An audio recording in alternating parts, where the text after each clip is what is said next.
IDFM Radio Anguin, 98 de la bande FM. Bonjour à toutes et à tous. Émission Au-delà du miroir. Nous sommes en correspondance ce soir par téléphone du Québec avec Guy qu'on écrit G-H-I-S. Et donc Guy, bonjour, je vous entends.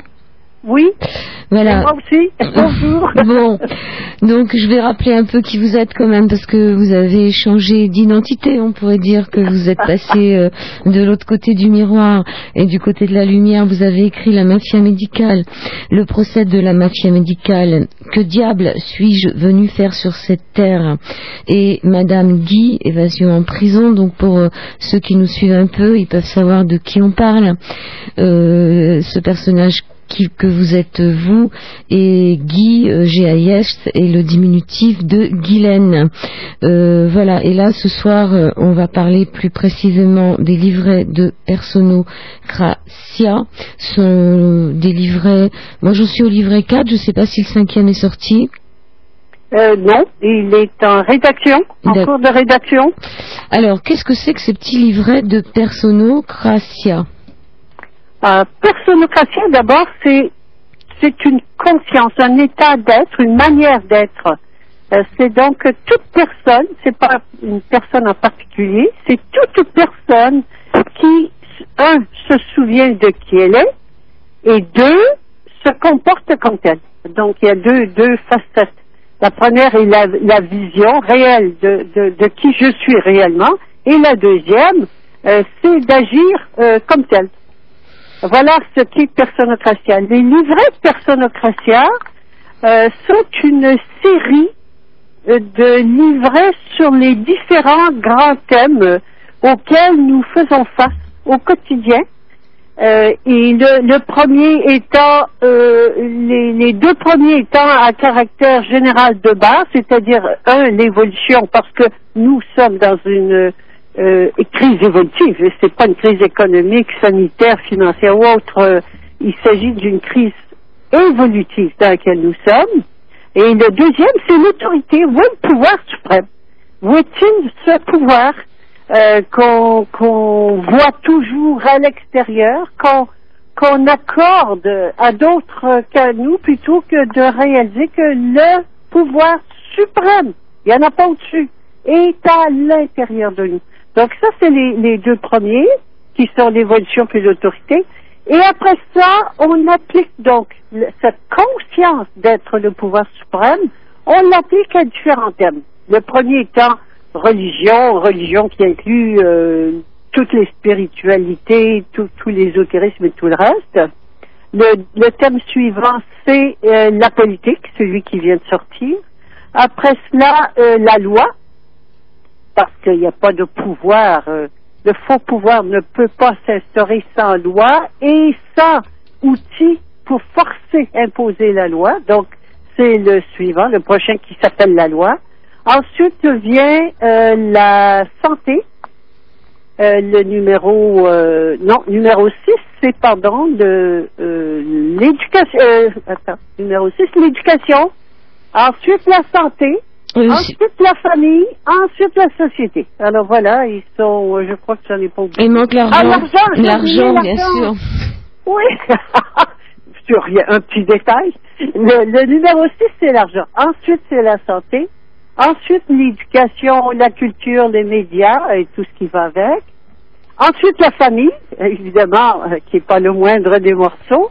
Et le dernier, la société. Voilà les 10 livrets. Alors, vous les avez écrits avec Mado. On peut peut-être parler un peu de Mado, quand même, qui est en France, elle, je crois. Hein. Mado, elle est québécoise.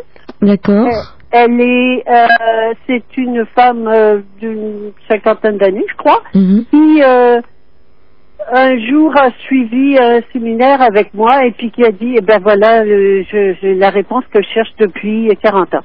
Alors, elle, depuis des années, elle cherchait, elle était archi informée, il lui manquait la clé, si vous voulez, pour mettre tout cela ensemble.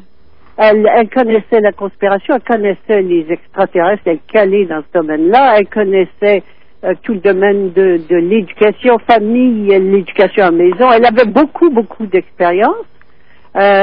Et il lui manquait seulement la conscience de qui on est. Et que c'est ça, le seul problème de l'humanité, c'est la séparation de qui je suis. Et je pense toujours que l'autorité suprême est à l'extérieur et non pas à l'intérieur. Alors ça fait clic. Et depuis ce temps-là, elle a continué à suivre des ateliers et un jour, elle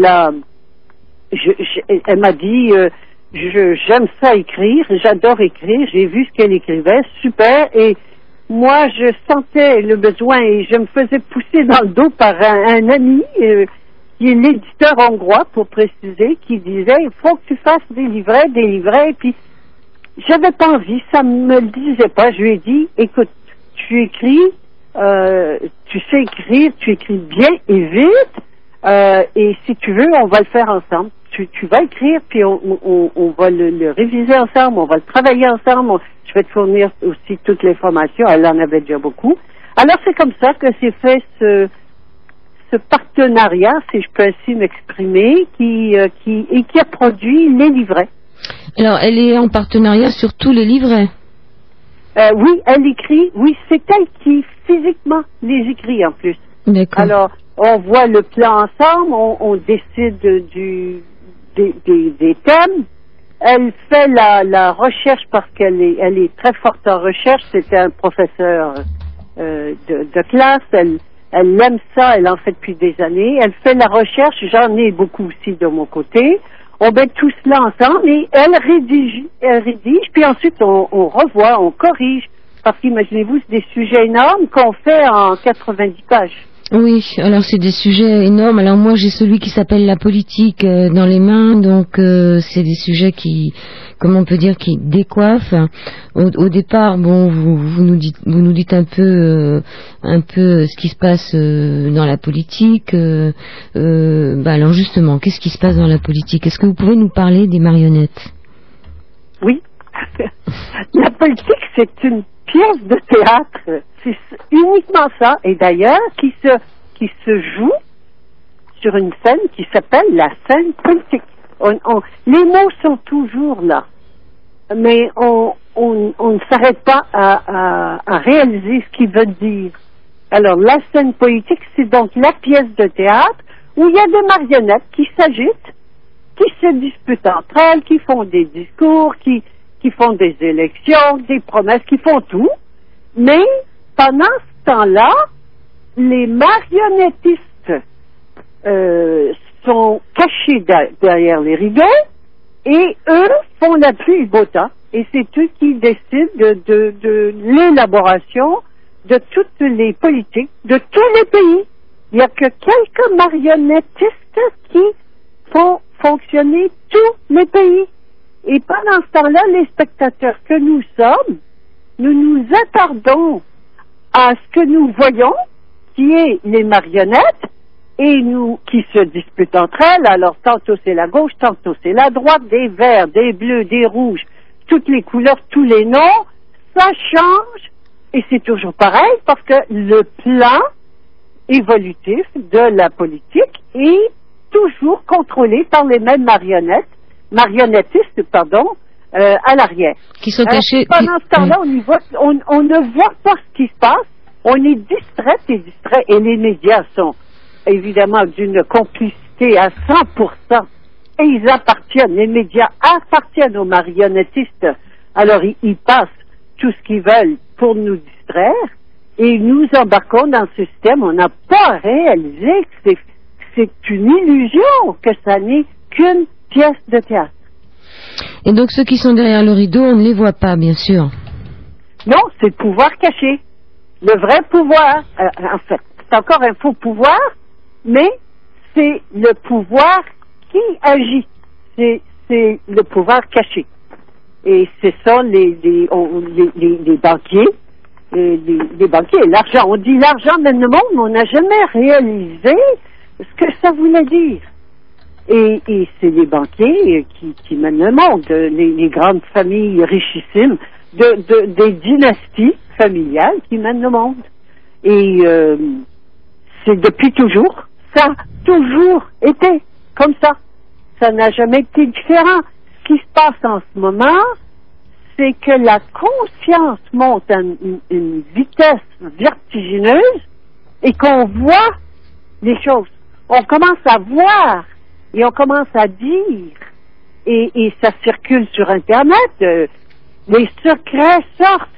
Mais c'est pas nouveau. Ça a toujours été. Et on remonte à Babylone. Ça a toujours été la même chose. D'accord, donc vous dites aussi que le gouvernement, c'est celui qui gouverne et celui qui ment. Que Le gouverne et ment. Voilà. Sa seule fonction, c'est de gouverner, mais de faire ce que lui disent ses patrons,